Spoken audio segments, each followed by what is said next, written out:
प्रेम से बोलिए श्री लक्ष्मी नारायण भगवान की जय। श्री सत्यनारायण भगवान की जय। आप सभी को शरद पूर्णिमा की हार्दिक शुभकामनाएं। श्रोताओं, शरद पूर्णिमा के शुभ अवसर पर श्री सत्यनारायण भगवान की कथा का प्रारंभ करने से पहले हम सब मिलकर उनके प्रति अपनी श्रद्धा और भक्ति को प्रकट करेंगे। ये कथा न केवल भगवान विष्णु के सत्यनारायण रूप की महिमा को उजागर करती है, बल्कि हमारे जीवन में सत्य, धर्म और सद्गुणों के महत्व को भी दर्शाती है। भगवान की ये कथा हमें सिखाती है कि जब भी हम सच्चे मन और विश्वास के साथ भगवान की आराधना करते हैं तो वो हमारी सभी मनोकामनाओं को अवश्य पूर्ण करते हैं और हमारे जीवन से कष्टों को भी दूर करते हैं। ये कथा जीवन में सुख, शांति, समृद्धि और संतोष की प्राप्ति का मार्ग दिखाती है।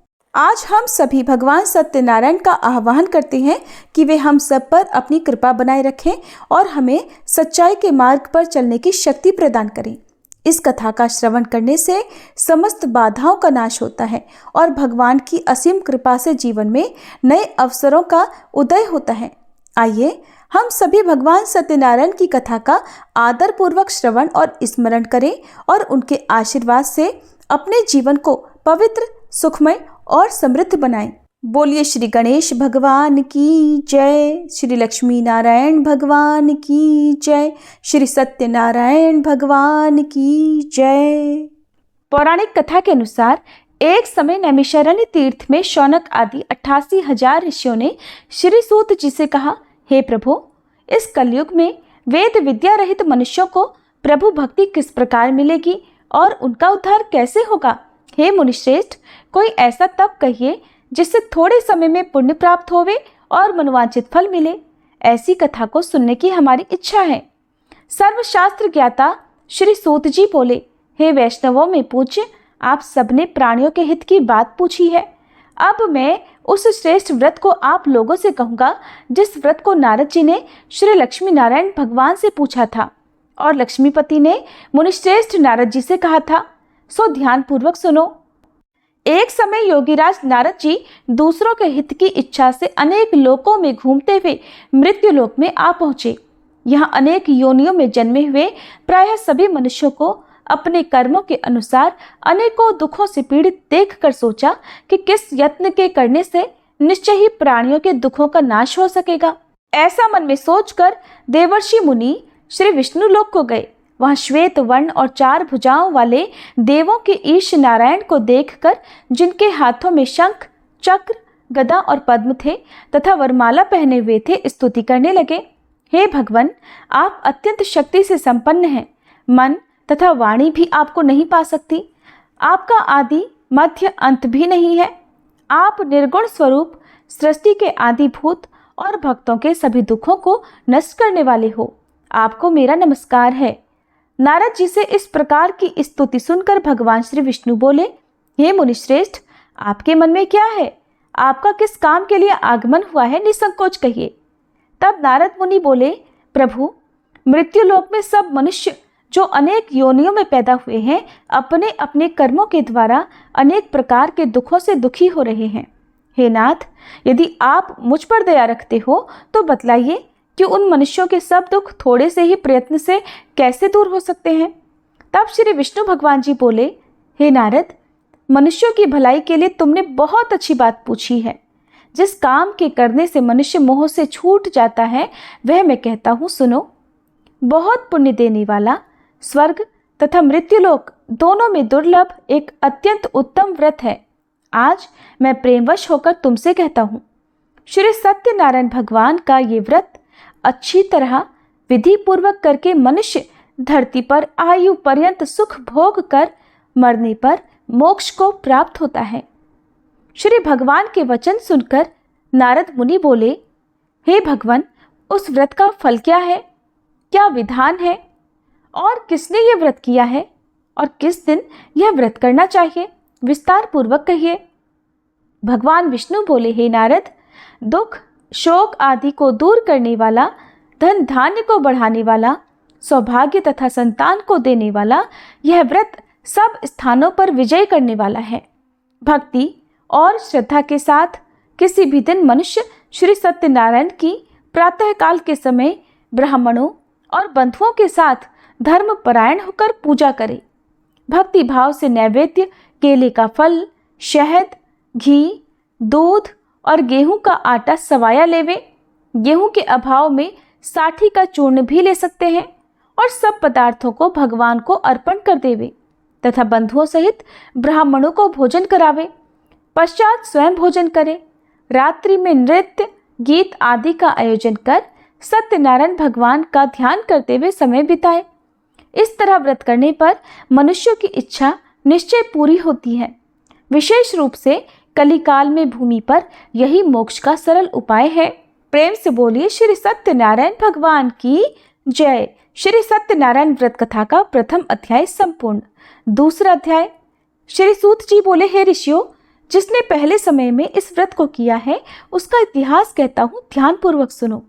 सुंदर काशीपुरी नगरी में एक अत्यंत निर्धन ब्राह्मण रहता था। वह भूख और प्यास से बेचैन हुआ नित्य पृथ्वी पर घूमता था।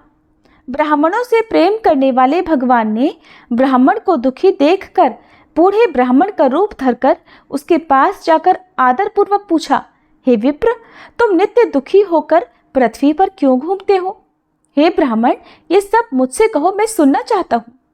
तब वह ब्राह्मण बोला, मैं निर्धन ब्राह्मण हूँ, भिक्षा के लिए पृथ्वी पर फिरता हूँ।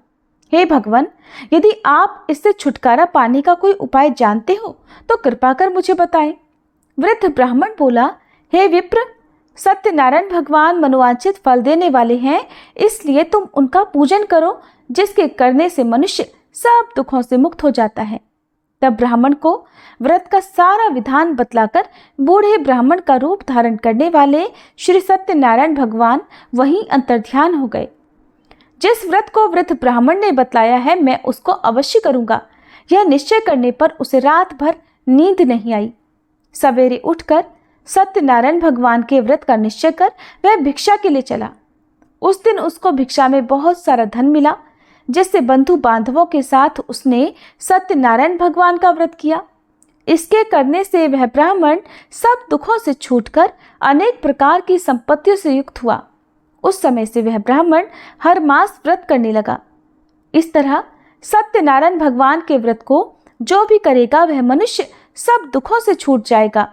इस तरह नारद जी से सत्यनारायण भगवान का कहा हुआ यह व्रत मैंने तुमसे कहा। हे विप्रो, मैं अब और क्या कहूँ? तब ऋषिगण बोले, हे मुनीश्वर, संसार में इस ब्राह्मण से सुनकर किस किसने इस व्रत को किया, हम वह सब भी सुनना चाहते हैं। इसके लिए हमारे मन में अत्यंत जिज्ञासा हो रही है। सूत जी बोले, हे मुनियों, जिसने इस व्रत को किया है वह सब भी सुनो। एक समय वह ब्राह्मण धन और ऐश्वर्य के अनुसार बंधु बांधवों के साथ व्रत करने को तैयार हुआ। उसी समय एक लकड़ी बेचने वाला बूढ़ा आदमी आया और बाहर लकड़ियों को रखकर ब्राह्मण के मकान में गया।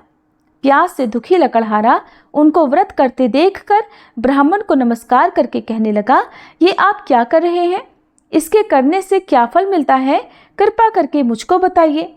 ब्राह्मण ने कहा, सब मनोरथों को पूर्ण करने वाला यह सत्यनारायण भगवान व्रत है। इसकी ही कृपा से मेरे यहाँ धन धान्य आदि की वृद्धि हुई है। ब्राह्मण से इस व्रत के बारे में जानकर लकड़हारा अत्यंत प्रसन्न हुआ। चरणामृत लेकर प्रसाद ग्रहण करने के बाद वह अपने घर को गया। अगले दिन लकड़हारे ने अपने मन में इस प्रकार का संकल्प लिया कि आज गांव में लकड़ी बेचने से जो धन मिलेगा उसी से सत्यनारायण भगवान का उत्तम व्रत करूंगा। ऐसा मन में निश्चय कर वह बूढ़ा आदमी लकड़ियां अपने सिर पर रखकर जिस नगर में धनवान लोग रहा करते थे ऐसे सुंदर नगर में गया। उस दिन वहां पर उसे उन लकड़ियों का दाम पहले से 4 गुना मिला। तब वह लकड़हारा दाम लेकर अति प्रसन्न होकर पके केले, शक्कर, घी, दूध, दही और गेहूं का चूर्ण इत्यादि सत्यनारायण भगवान के व्रत की कुल सामग्रियों को लेकर अपने घर गया। फिर उसने अपने परिवारजनों को बुलाकर विधि के साथ भगवान का पूजन और व्रत किया। उस व्रत के पुण्य प्रभाव से वह बूढ़ा लकड़हारा धन, पुत्र आदि से युक्त हुआ और संसार के समस्त सुख भोग कर अंत में वैकुंठ लोक को चला गया। श्री सत्यनारायण भगवान की जय। श्री सत्यनारायण व्रत कथा का दूसरा अध्याय संपूर्ण। तीसरा अध्याय। श्री सूत जी बोले, हे श्रेष्ठ मुनियों, अब आगे की कथा कहता हूँ, सुनो। पहले समय में उल्कामुख नाम का एक बुद्धिमान राजा रहा करता था। वह सत्यवक्ता और जितेंद्रिय था। प्रतिदिन देव स्थानों पर जाता और गरीबों को धन देकर उनके कष्ट दूर करता था। उसकी पत्नी कमल के समान मुख वाली और सती साध्वी थी। पुत्र प्राप्ति के लिए भद्रशिला नदी के तट पर उन दोनों ने सत्यनारायण भगवान का व्रत किया। उस समय वहां एक साधु नामक वैश्य आया। उसके पास व्यापार के लिए बहुत सारा धन था। वह नाव को किनारे पर ठहराकर राजा के पास आ गया और राजा को व्रत करते देखकर विनय के साथ पूछने लगा, हे राजन, भक्तियुक्त चित्त से ये आप क्या कर रहे हैं? मेरी सुनने की इच्छा है, सो आप मुझे ये बताइए। तब राजा बोला, हे वैश्य, अपने बांधवों के साथ पुत्र आदि की प्राप्ति के लिए यह महाशक्तिवान सत्यनारायण भगवान का व्रत और पूजन मैं कर रहा हूँ। राजा के वचन सुनकर साधु आदर से बोला, हे राजन, मुझसे भी इसका सब विधान कहो। मैं भी आपके कहे अनुसार इस व्रत को अवश्य करूंगा। मेरी भी कोई संतान नहीं है और मुझे विश्वास है कि इस व्रत के करने से निश्चय ही मुझे संतान प्राप्ति होगी। तब राजा से सब विधान सुनकर व्यापार से निवृत्त होकर वह आनंद के साथ अपने घर को गया। साधु ने अपनी स्त्री को संतान देने वाले इस व्रत को सुनाया और प्रण किया कि जब मेरे यहाँ संतान होगी तब मैं इस व्रत को करूंगा। साधु ने ऐसे वचन अपनी पत्नी लीलावती से कहे। एक दिन उसकी पत्नी पति के साथ आनंदित होकर सांसारिक धर्म में प्रवृत्त होकर श्री सत्यनारायण भगवान की कृपा से गर्भवती हो गई और 10वें महीने में उसके एक सुंदर कन्या का जन्म हुआ। वह कन्या दिनों दिन इस तरह बढ़ने लगी जैसे शुक्ल पक्ष का चंद्रमा बढ़ता है। कन्या का नाम कलावती रखा गया। तब लीलावती ने मीठे शब्दों में अपने पति से कहा कि स्वामी, जो आपने संकल्प लिया था कि मैं संतान होने पर सत्यनारायण भगवान का व्रत करूंगा, अब आप उसे करिए। साधु बोला, हे प्रिय, इसके विवाह पर करूंगा। इस प्रकार अपनी पत्नी को आश्वासन देकर वह नगर को चला गया। अब कलावती अपने पिता के घर में रहकर बड़ी हो रही थी। एक दिन साधु ने जब नगर में सखियों के साथ अपनी पुत्री को देखा तो तुरंत दूत को बुलाकर कहा कि पुत्री के लिए कोई सुयोग्य वर देख कर लाओ। साधु की आज्ञा पाकर दूत कंचन नगर पहुंचा और वहां पर बहुत खोज कर, बहुत देखभाल कर कन्या के लिए सुयोग्य वणिक पुत्र को ले आया। उस सुयोग्य युवक को देखकर साधु ने अपने बंधु बांधवों सहित प्रसन्नचित होकर अपनी पुत्री का विवाह उसके साथ कर दिया, किंतु दुर्भाग्य से विवाह के समय भी वह उस व्रत को करना भूल गया। तब श्री सत्यनारायण भगवान क्रोधित हो गए और साधु को श्राप दे दिया कि तुम्हें दारुण दुख प्राप्त होगा। अपने कार्य में कुशल साधु वैश्य अपने जामाता सहित समुद्र के समीप स्थित रत्नपुर नगर में गया और वहां दोनों ससुर जमाई चंद्रकेतु राजा के उस नगर में व्यापार करने लगे। एक दिन भगवान सत्यनारायण की माया से प्रेरित कोई चोर राजा का धन चुराकर भागा जा रहा था, किंतु राजा के दूतों को आता देखकर चोर घबराकर भागते हुए धन को वहीं चुपचाप छोड़कर चले गए जहां वे ससुर और जमाई ठहरे हुए थे। जब दूतों ने उन साधु वैश्य के पास राजा के धन को रखा हुआ देखा तो वे उन्हीं को चोर समझकर दोनों को बांध कर ले गए और राजा के पास जाकर बोले, हे राजन, ये 2 चोर हम पकड़ कर लाए हैं, देखकर आज्ञा दीजिए। तब राजा की आज्ञा से उनको कठोर कारावास में डलवा दिया गया और उनका सब धन भी छीन लिया गया। सत्यनारायण भगवान के श्राप के कारण साधु वैश्य की पत्नी और पुत्री भी इधर घर में बहुत दुखी रहने लगी। उनके घर पर जो भी धन रखा था चोर चुरा कर ले गए। शारीरिक और मानसिक पीड़ा तथा भूख प्यास से अति दुखी होकर और अन्न की चिंता में कलावती एक दिन एक ब्राह्मण के घर गई। वहां उसने सत्यनारायण भगवान का व्रत होते देखा, फिर कथा सुनी और प्रसाद ग्रहण करके रात होने पर वह घर आई। तब उसकी माता ने कलावती से पूछा, हे पुत्री, तू अब तक कहाँ रही और तेरे मन में क्या है? कलावती कहने लगी, माते, मैंने एक ब्राह्मण के घर पर श्री सत्यनारायण भगवान का व्रत होते देखा है। कन्या के ऐसे वचन सुनकर लीलावती भगवान के पूजन की तैयारी करने लगी। लीलावती ने परिवार और बंधुओं सहित श्री सत्यनारायण भगवान का पूजन किया और वर मांगा कि मेरे पति और दामाद शीघ्र घर आ जाएं। साथ ही प्रार्थना की कि हम सबका अपराध क्षमा करो। सत्यनारायण भगवान इस व्रत से संतुष्ट हो गए और राजा चंद्रकेतु को स्वप्न में दर्शन देकर कहा, हे राजन, तुमने जिन दोनों वैश्यों को बंदी बना रखा है वे निर्दोष हैं। उन्हें प्रातः ही छोड़ दो और उनका सब धन जो तुमने ले लिया है उसे वापस लौटा दो, नहीं तो मैं तेरा धन, राज्य, पुत्र आदि सब नष्ट कर दूंगा। राजा से ऐसे वचन कहकर भगवान अंतर्ध्यान हो गए। प्रातःकाल राजा चंद्रकेतु ने सभा में अपना स्वप्न सुनाया। फिर दोनों वणिक पुत्रों को कैद से मुक्त कर सभा में बुलाया। दोनों ने आते ही राजा को नमस्कार किया। राजा मीठे वचनों से बोला, हे महानुभावों, तुम्हें दैववश ऐसा कठिन दुख प्राप्त हुआ है, अब तुम्हें कोई भय नहीं। ऐसा कहकर राजा ने उनको नए नए वस्त्र आभूषण पहनाए और उनका जितना धन लिया था उससे दोगुना धन देकर आदर सहित विदा कर दिया। तब वे दोनों वैश्य अपने घर को चल दिए। श्री सत्यनारायण भगवान की जय। श्री सत्यनारायण व्रत कथा का 3रा अध्याय संपूर्ण। 4था अध्याय। श्री सूत जी बोले, साधु बनिया मंगलाचरण कर और ब्राह्मणों को धन देकर अपने नगर के लिए चल पड़ा।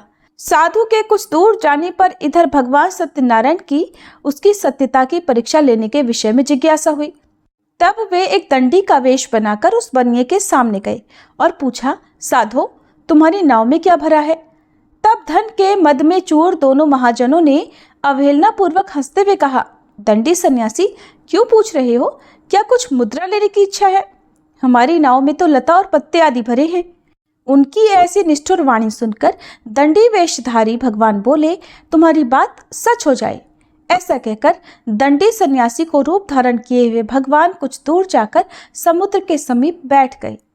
इधर दंडी के चले जाने पर नित्य क्रिया करने के बाद उतराई हुई यानी जल में ऊपर की ओर उठी हुई नौका को देखकर साधु अत्यंत आश्चर्य में पड़ गया और नाव में लता और पत्ते आदि देखकर मूर्छित होकर पृथ्वी पर गिर पड़ा। होश आने पर वणिक पुत्र चिंतित हो गया। तब उसके दामाद ने इस प्रकार कहा कि पिताजी, आप शोक क्यों करते हैं? दंडी ने श्राप दे दिया है। इस स्थिति में वे ही चाहें तो सब कुछ कर सकते हैं, इसमें संशय नहीं। अतः उन्हीं की शरण में हमको चलना चाहिए और वहीं मन की इच्छा पूर्ण होगी। दामाद की बात सुनकर वह साधु बनिया उनके पास गया और वहां दंडी को देखकर उसने भक्ति पूर्वक उन्हें प्रणाम किया तथा आदर पूर्वक कहने लगा कि आपके सम्मुख मैंने जो कुछ कहा है, असत्य भाषण रूप अपराध किया है, आप कृपया मेरे उस अपराध को क्षमा कर दीजिए। ऐसा कहकर बार बार प्रणाम करके वह महान शोक से व्याकुल हो गया। दंडी ने उस बनिए को रोते हुए देखकर कहा, हे मूर्ख, रो मत, मेरी बात सुनो। मेरी पूजा से उदासीन होने के कारण तथा मेरी आज्ञा से ही तुमने बार बार दुख प्राप्त किया है। भगवान की ऐसी वाणी सुनकर वह उनकी स्तुति करने लगा। साधु ने कहा, हे प्रभु, ये आश्चर्य की बात है कि आपकी माया से मोहित होने के कारण ब्रह्मादि देवता भी आपके गुणों और रूपों को यथावत रूप से नहीं जान पाते। फिर मैं मूर्ख आपकी माया से मोहित होने के कारण भला कैसे जान सकता हूँ? प्रभु, आप मुझ पर कृपा कीजिए और मुझ पर प्रसन्न होइए। मैं अपनी धन संपत्ति के अनुसार आपकी पूजा करूंगा। मैं आपकी शरण में हूँ। मेरा जो नौका में स्थित पूरा धन था उसकी और मेरी रक्षा करें। उस बनिए की भक्ति युक्त वाणी सुनकर भगवान जनार्दन संतुष्ट हो गए। भगवान जनार्दन उसे अभीष्ट वर प्रदान कर वहीं अंतर्ध्यान हो गए। इसके बाद वह साधु अपनी नौका में चढ़ा और उसे धन धान्य से भरी हुई देखकर भगवान सत्यदेव की कृपा से हमारा मनोरथ सफल हो गया। ऐसा कहकर स्वजनों के साथ उसने भगवान की विधिवत पूजा की। भगवान श्री सत्यनारायण की कृपा से वह आनंद से परिपूर्ण हो गया और नाव को प्रयत्न पूर्वक संभाल कर उसने अपने देश के लिए प्रस्थान किया। साधु बनिए ने अपने दामाद से कहा, वह देखो, मेरी रत्नपुरी नगरी दिखाई दे रही है। इसके बाद उसने अपने धन के रक्षक दूत को अपने आने का समाचार देने के लिए अपनी नगरी में भेजा। उसके बाद उस दूत ने नगर में जाकर साधु की पत्नी को हाथ जोड़कर प्रणाम किया और उसके लिए अभीष्ट बात की।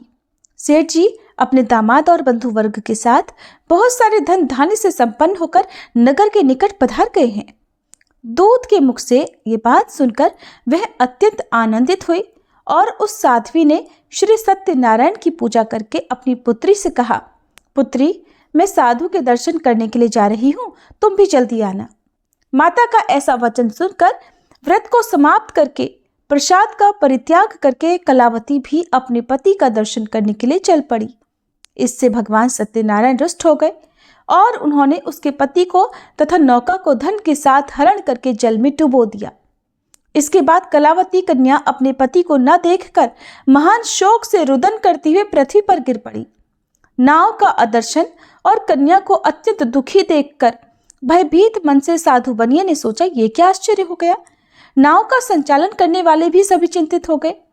इसके बाद वह लीलावती भी कन्या को देखकर दुख से व्याकुल हो गई और अत्यंत दुख से विलाप करती हुई अपने पति से इस प्रकार बोली, स्वामी, अभी अभी नौका के साथ वह अदृश्य कैसे हो गया।